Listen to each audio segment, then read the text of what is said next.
À la une de cette édition, la journée mondiale des toilettes célébrée dans la boucle du monde ce 19 novembre.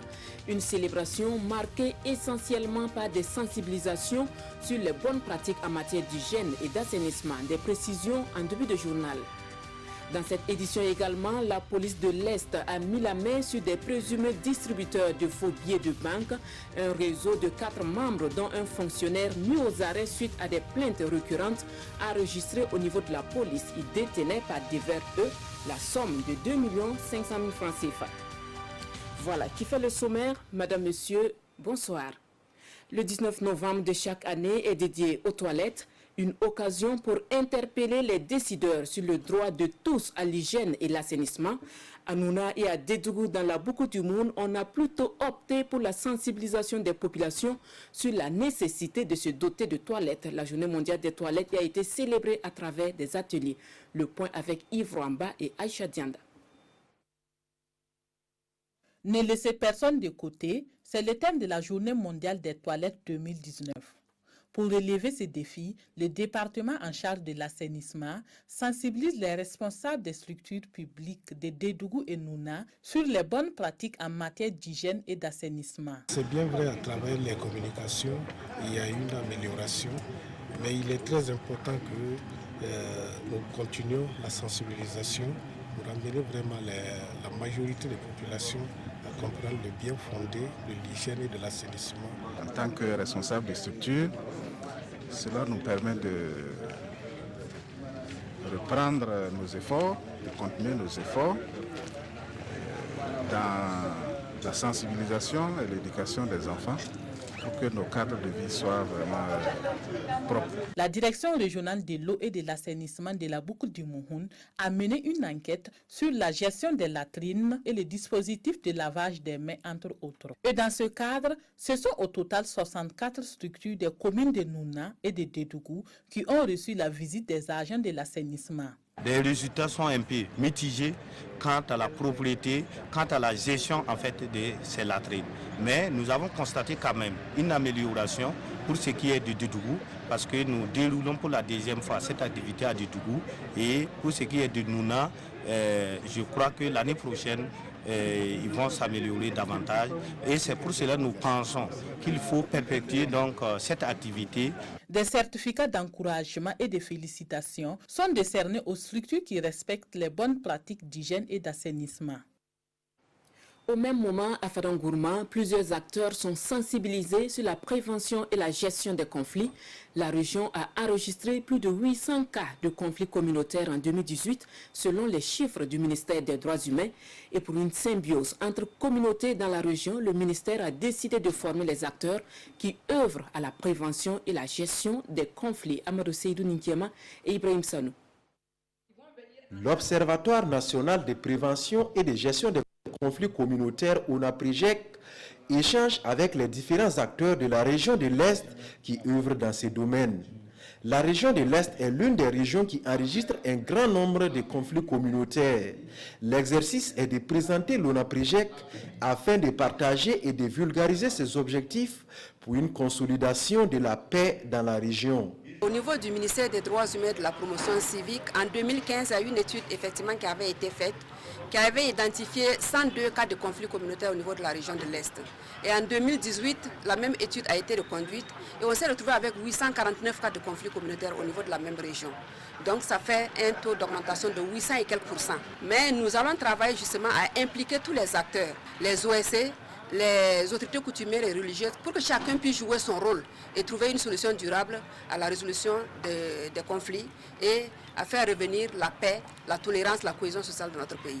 La recherche de la paix et de la cohésion sociale ne peuvent se faire qu'avec le concours de tous ces acteurs au niveau local. C'est déjà un cadre effectivement pour échanger avec les OSC, c'était déjà à saluer, à sa juste valeur, mais aussi pour aller au-delà des rencontres, des cas de consultation pour effectivement apporter les solutions même concrètes même aux populations. Et vous savez qu'aujourd'hui, dans plusieurs localités comme Tangwalobougou et Potiamanga et d'autres localités, la crise en tout cas est là. Et il n'y a pas vraiment de solution pour le moment. Donc nous pensons qu'effectivement, il faut qu'il y ait des débats sérieux, des débats francs, pour en tout cas des solutions effectivement durables. À l'issue de cette rencontre, des séries de formations seront organisées au profit des démembrements au niveau région, province et même commune de l'ONAPRIJEC. Et le dialogue est sans nul doute la voie royale pour parvenir à une meilleure collaboration entre communautés. L'association Sougnoma des jeunes commerçants et ouvriers du Burkina semble l'avoir bien compris. Elle a organisé une rencontre entre les commerçants de Tenkodgo et les services des douanes, des impôts et de l'intégration régionale sur la libre circulation des biens et des personnes dans l'espace CEDEAO. Kansoun Koulibaly et Tanga Kafando. C'est une rencontre entre commerçants et les services des douanes, des impôts et de l'intégration régionale à Tenkodgo. Initiée par l'association Sougnoma des jeunes commerçants et ouvriers du Burkina, la rencontre vise à rapprocher les commerçants des 10 services pour une bonne compréhension des notions de taxes et d'impôts. Le commerce occupe une bonne partie de la population active au Burkina Faso, mais c'est également dans ce milieu que nous avons beaucoup d'ignorance. Donc, si les commerçants ne sont pas outillés par rapport à leur contribution pour le développement de ce pays, ils auront toujours des soucis avec la douane et les impôts. Un commerçant, c'est quelqu'un qui, c'est l'argent seulement qu'il cesse. Est-ce que vous voyez? Si ce n'est pas aujourd'hui, nous voulons savoir ce qu'il y a derrière là. Et si c'est nos papas, nos tontons qui nous ont appris le travail, le métier là. Mais ce n'est pas à savoir qui est la douane. La rencontre est placée sous le thème libre circulation des personnes et des biens à l'intérieur du Burkina et dans l'espace CEDEAO, insuffisance, contraintes, défis et cohésion sociale. Et ce sont plusieurs modules sur les notions clés qui feront l'objet de communication. Il s'agirait de donner aux commerçants ce qu'on entend par libre circulation. Parce que généralement, quand on parle de libre, les gens se focalisent sur l'adjectif libre et se disent que tout est permis. Alors que je pourrais dire que c'est une liberté encadrée. La rencontre de Tenkodgo vient après plusieurs autres dans les autres régions du Burkina et l'objectif est de faciliter une bonne collaboration entre les différentes entités et lutter contre la fraude et l'incivisme fiscal. Lutter contre la fraude, c'est aussi la mission de la police de l'Est qui a démantelé un réseau de distribution de faux billets de banque. Les présumés malfaiteurs sont au nombre de 4, dont un fonctionnaire. Ils ont été présentés à la presse ce 20 novembre à Fada par la direction régionale de la police de l'Est, Amadou Seydou Ninkema et Ibrahim Sanou. 2 500 000 francs CFA. C'est le montant des faux billets récupérés par la direction régionale de la police de l'Est aux mains de ces 4 présumés bandits qui opéraient dans la ville de Fadangourma et environnant. Le cerveau de la bande, lui, était déjà connu des services de la police. Le cerveau, Deko Alidou, 39 ans, marabout domiciliaire à 57, est un récidiviste.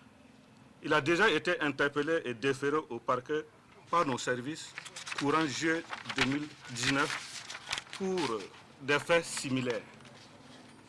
Celui-ci est chargé en complicité d'un ressortissant d'un pays voisin, qu'est le Togo, de fabriquer les faux billets de banque dans le pays en question.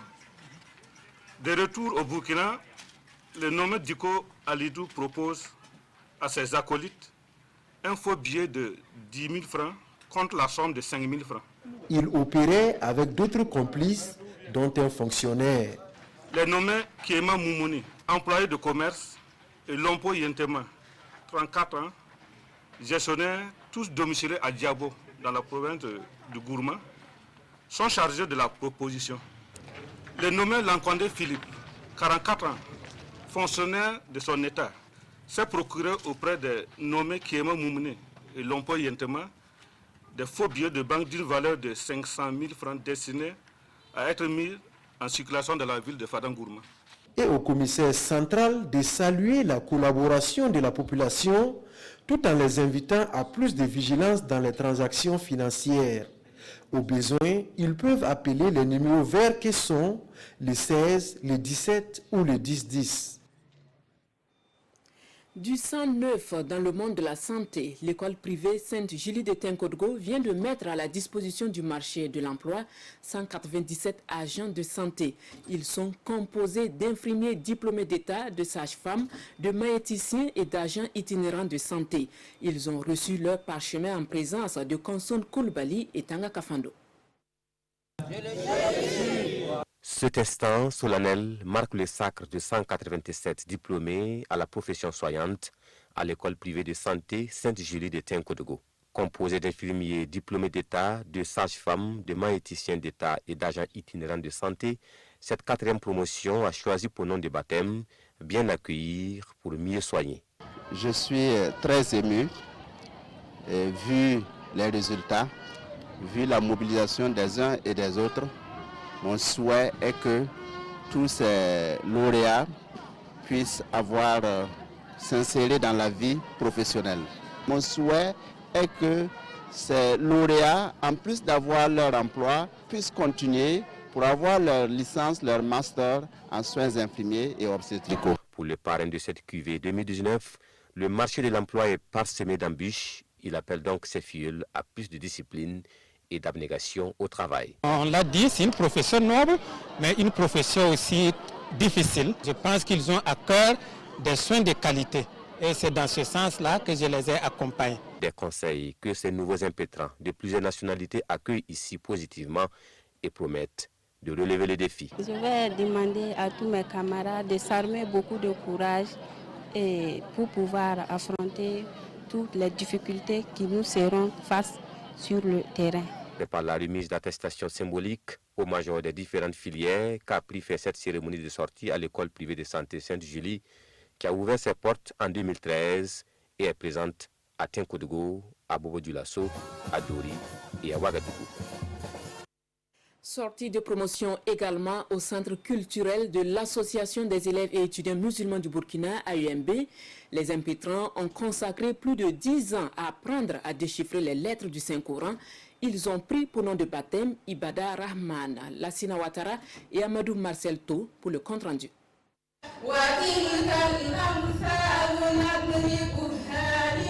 Ils savent désormais lire le Saint-Coran avec la manière. Assimilant technique de voix et lecture, ces élèves lecteurs ont appris à déchiffrer les lettres du Coran dans des centres de lecture grâce à l'Association des élèves et étudiants musulmans au Burkina, AMB. On va essayer de nous perfectionner davantage et de mettre en application ce qu'on a eu à recevoir. Et cette formation va me servir parce qu'avant de venir ici, il y a beaucoup de choses que j'ignorais. Mais à travers les enseignements que nous avons appris ici, ça va beaucoup me servir et d'ailleurs même ça me sert déjà et nous allons continuer bien sûr à transmettre ce savoir que nous avons reçu ici au profit d'autres personnes. Les voilà dorénavant aptes pour se rappeler à tout moment des valeurs prônées par le Coran, toutes choses qui devraient contribuer au développement social du Burkina Faso. On veut que les gens puissent, en plus d'avoir lu le Coran, de savoir lire correctement le Coran, de mettre en pratique les enseignements du Coran. Des jeunes bien formés, c'est la nation qui est bien formée. Des jeunes bien formés, c'est le pays qui est bien formé. Des jeunes bien formés, c'est les familles qui sont bien formées. Et je crois que lorsque les familles sont bien formées, tout est bien dans le pays. Pour davantage vulgariser les connaissances sur le Coran, l'AMB offre un cadre d'apprentissage chaque fin de semaine pour tous les apprenants désirant accomplir cet acte.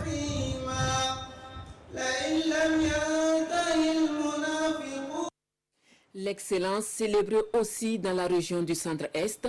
Malgré la situation sécuritaire, la région a été classée 3e au CEP de l'année écoulée, une prouesse qui est mise à l'actif de tous les acteurs de l'enseignement dans la région. Konson Koulibaly et Tanga Kafando. C'est l'heure de la moisson pour les acteurs de l'éducation dans la région du Centre-Est. Meilleurs élèves, meilleurs enseignants, meilleurs parents d'élèves et encadreurs pédagogiques, tous ont été primés à cette journée de l'excellence. Une journée qui se tient sous le thème « Défis sécuritaires et résilience dans le secteur de l'éducation ». Comme vous le savez, le contexte sécuritaire n'était pas du tout favorable à l'achèvement de l'année scolaire. mais les enseignants, les acteurs de l'éducation ont fait preuve de dévouement, de courage. Et